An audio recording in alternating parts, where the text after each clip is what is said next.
জাতীয় ঐক্যের ডাকের নিয়ে প্রসঙ্গটা এনেছিলাম যে আমাদের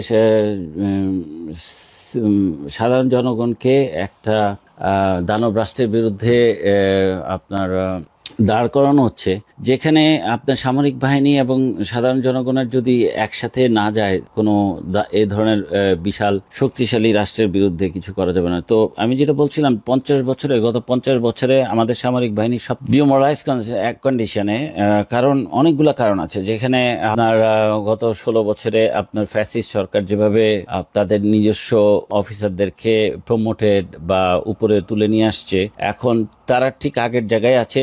লোক দেখানো কিছু অ্যাকশন হয়েছে, 22-23 জন অফিসারকে আপনার ওই যে দেশের বাইরে যাওয়া নিষেধ, হাবিজাবি 5-6 জনকে জেলে ঢুকানো। দ্যাটস নট অল, 90% কিন্তু এখনো they are still alive, they are still working behind the scene. তো আমি আসলে শর্টে বলতেছি যে সামরিক বাহিনী ডিমোরালাইজ কেন? জুনিয়র অফিসাররা দেখছে যে 16 বছর যারা সুবিধাবাদী ছিল, যারা প্রমোটেড হয়েছে, তারা এখনো বহাল তবিয়তে আছে।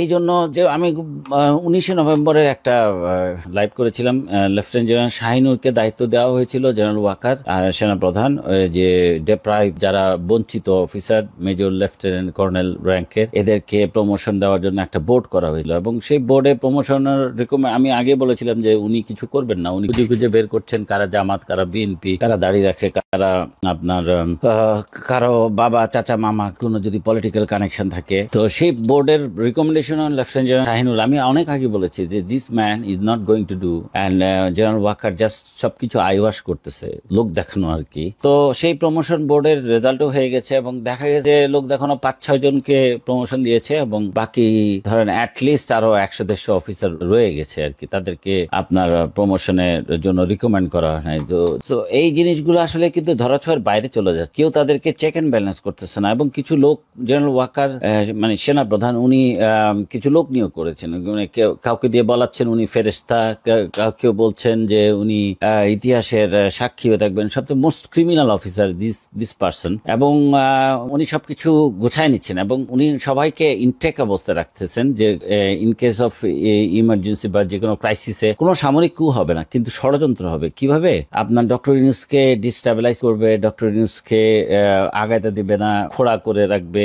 He is doing all this নটি থিং। তো প্রথম কথা হচ্ছে প্রমোশন বোর্ডে যে বলেছিল উনি ডিপ্রাইভ অফিসারদেরকে সাপোর্ট দিবেন, কিচ্ছু করেন নাই। সেকেন্ড হচ্ছে আপনার 21শে নভেম্বরে সামরিক বাহিনীর অফিসারদেরকে, এবার অনেক অফিসারকে যাদেরকে আগে 16 বছরে দেওয়া হয়নি, ইনভাইট করা হয়নি, তাদেরকে অনেককে গিয়েছেন। কিন্তু দেখা গেছে যারা রিয়েলি টার্গেটেড, আমরা যারা কথা বলি, যারা ওনার বিরুদ্ধে বা ষড়যন্ত্রের বিরুদ্ধে, ফ্যাসিজমের বিরুদ্ধে কথা বলি, আমাদের কিন্তু উনি এখনো ব্ল্যাক লিস্টেড করে রেখেছেন। হ্যাঁ, এবং মজার কথা হচ্ছে যে এবার যে মজার কথা হচ্ছে যে ডিজিএফআই, এনএসআই থেকে আপনার যারা আগে কখনো যায়নি, তাদের বাসায় বাসায় গিয়েছে, গিয়ে বিভিন্ন কয়েকটা কোশ্চেন সেট নিয়ে গেছে যে আপনি কি কখনো পলিটিক্যাল অর্গানাইজেশনের সাথে জড়িত কিনা, আপনি কোনো রাজনৈতিক আদর্শ আছে, পরিবারের কেউ আছে কিনা, আপনার ভাই বোন কেউ রাজনীতির সাথে, রাজনীতি করলে কোন রাজনীতির সাথে সংশ্লিষ্ট, এক গাদা কোশ্চেন, একটা বিব্রতকর অবস্থায় অফিসারদের বাসায় বাসায় গিয়ে এই প্রশ্নগুলো করেছে ইন্টেলিজেন্সের লোকজন। তা আমার কথা হলো যে জেনারেল ওয়াকার সাহেবের কাছে তো ইন্টেলিজেন্সের লোকজন যাও আত্মীয়, তারপরে উনি তো তাহলে সেই সিকিউরিটি ক্লিয়ারেন্সে আসেন না। আরো আছে এরকম যারা হাসিনার আমলে সুবিধাপ্রাপ্ত, উনি just he is doing just not a thing. Major থেকে তো জেনারেল হওয়ার কথা ছিল না। আবার অনেকে বলে যে একজন জেনারেলকে নিয়ে, একজন সেনাপ্রধানকে নিয়ে এভাবে কথা বলো, I don't give a shit damn. হ্যাঁ, আপনারা যারা ওই যে এসব তেলবাজি করেন না, চাকরি করছেন হয়তো 2-4 বছর, আমরা 20 বছর চাকরি করেছি সামরিক বাহিনীতে। So don't try to teach your I should say grandpapa. দেখেন জেনারেল ওয়াকারের আরো কতগুলো নষ্টামি। এবার গত পরশুদিন জেনারেল মুজিব সবচেয়ে কালপ্রিট, জেনারেল মুজিব, আপনারা অনেকবার নাকি আলাপ হয়েছে, তার চাকরিচ্যুত করা হয়েছে। জেনারেল ওয়াকার তাকে মেসের ভিআইপি রুমে 5 দিন রেখেছে, তাকে গ্রেফতার করা নাই, ইন্ডিয়ান হাই কমিশনে ছিল, তাকে দেশ থেকে পাচার করা হয়েছে।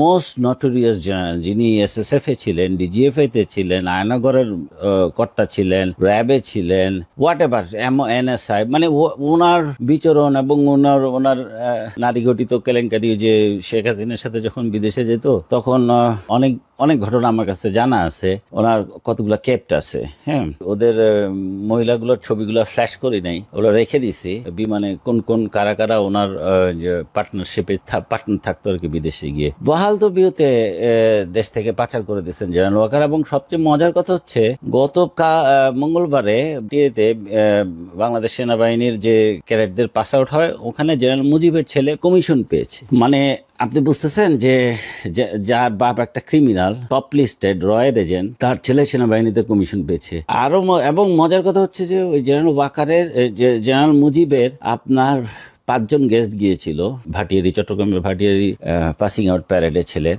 সেখানে 5 জনকে ভিভিআইপি ট্রিটমেন্ট, রাতে থাকার ব্যবস্থা ক্যান্টনমেন্টে, আপনার ভিভিআইপি জিপ, হ্যাঁ, সব রকম ফ্যাসিলিটি। একটা বরখাস্তকৃত অফিসারের সন্তান তো কমিশনই পাওয়ার কথা, তারপরে কমিশন তো দিলেনি, সেখানে তার পরিবারকে VVIP.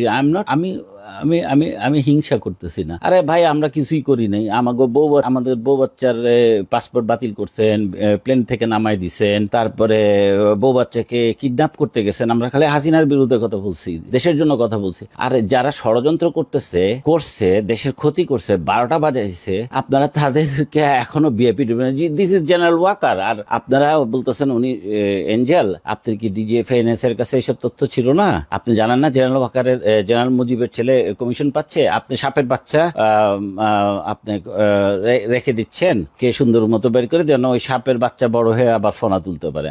I'm not against this kids, like ওর ছেলের নাম Muktakin Mujid Antu, second son. Now he is an officer, military officer, তোর বাপের প্রতিশোধ দিবে। I'm sorry, I have to speak out. I'm not taking revenge, I'm just requesting justice. আপনি ক্রিমিনালদের ছেলেপেলেদেরকে commission দিয়ে দিচ্ছেন, আবার এদিকে প্রায় 250 মতো অফিসার, 350 মতো অফিসার আপনার রাস্তায় রাস্তায় ঘুরতেছে, প্রতিবাদ করতেছে তাদের জাস্টিসের জন্য।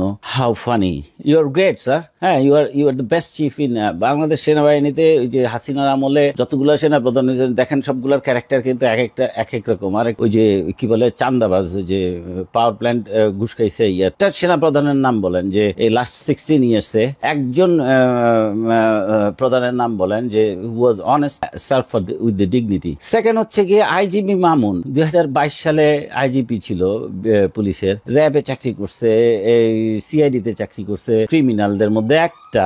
তার ছেলেও কিন্তু ভাটিয়ারিতে কোর্স, ওই যে বাংলাদেশ সেনাবাহিনীর অফিসার পদে কোর্স করতেছে এবং ওখান থেকে কমিশন পাবে। 91 বিএমএ লং করছে, এখনো ক্যাডেট অবস্থায় আছে, খুব সুন্দর মতো আছে। তাদেরকে কেন, বাপের কারণে ছেলেকে কেন ডিপ্রাইভ করবেন? তাহলে আপনি 252 জন এসআই নিয়োগ বাতিল করলেন কেন? যারা জাস্ট কমিশন পেতে যাচ্ছিল, তাদের তো কানেকশন ছিল আওয়ামী লীগের, তাদের তো একবারে বাতিল করছেন কেন? হ্যাঁ, তাহলে আপনি ওইদিকে করবেন, এদিকে পুলিশেরটা করবেন, কিন্তু সেনাবাহিনীটা করবেন না। সেনাবাহিনী আপনার বাবার সম্পত্তি, তাই না? না বাংলাদেশের সম্পত্তি। আপনার যে দিস ডক্টর ইউনূস গভর্নমেন্ট বৈষম্য বিরোধীর একটা ফসল। তো আপনি দেখেন বৈষম্য কিন্তু চলতেছে, হ্যাঁ, এবং প্রকট আকার ধারণ করতেছে। ওই যে ডক্টর মঈন খান, বিএনপির একজন সিনিয়র নেতা, কয়েকদিন আগে, পরশুদিন বলেছেন যে এই সরকার যেন ফ্যাসিস্টে টার্ন না হয় ঐক্যের নামে। হ্যাঁ, কিছু কিছু যে আমাদের একটা দল আছে, ছোট দল, সব জায়গায় নাক গলায়। হ্যাঁ, আমি লেঞ্জা বলি।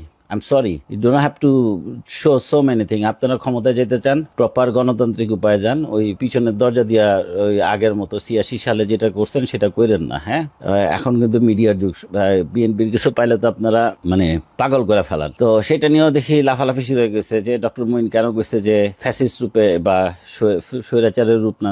আমি নিজের আঙ্গুল দিয়ে দেখাই দিতেছি যে দিস গভর্নমেন্ট ডক্টর ইউনূস সাহেবকে ফ্যাসিস্টে টার্ন করানোর জন্য all element is working. First of all আপনি দেখেন এই যে উপদেষ্টা নিয়োগ, একটা জোনের চট্টগ্রাম বেসড অলমোস্ট। তারপরে আপনার এই যে ইয়াকে নিয়ে, ফারুককে নিয়ে যে এত কথা হয়েছে, আরে বিএনপির আমলে খালি স্বরাষ্ট্রমন্ত্রী বলছিল আল্লাহর মান আল্লাহ নিয়ে গেছে, দেশ নেত্রী বেগম খালেদা জিয়া কি করছে, ওনারে পরের দিন সরাই দিছে একটা দুর্ঘটনা নিয়ে, একটা বাচ্চা শিশু নিয়ে, জাস্ট একটা স্টেটমেন্ট। আর দেখেন আপনার ওই যে উপদেষ্টা ফারুককে নিয়ে আমরা কত চিল্লাচিল্লি করলাম, কত কিছু করলাম, দে ডিডন্ট ইভেন বদার। মানে এই যে এটা কি ডেমোক্রেসি বলে? আপনি আমার আন্দোলন, আমার স্যাক্রিফাইসের স্যাক্রিফাইসের ফসল কিন্তু ডক্টর ইউনূস সরকার। আপনাদের সাথে কিন্তু আমরাও স্যাক্রিফাইস করছি, প্রচুর স্যাক্রিফাইস করছি, লাইফ, ক্যারিয়ার বলেন, এভরিথিং। সেই জায়গায় আপনার ফারুকি কিন্তু স্টেবল। আরো একটা আছে বশির, ওই যে উপদেষ্টা, আরো একটা আছে। আসিফ নজরুলরা কি করে, যখন বিপদ দেখে সবাইকে ডেকে নিয়ে আসে। হ্যাঁ ভাই, আমরা এখন পারতেছি না, ওই যে ইসকন ঝামেলা করছে, এই করছে, ওই করছে, সবাই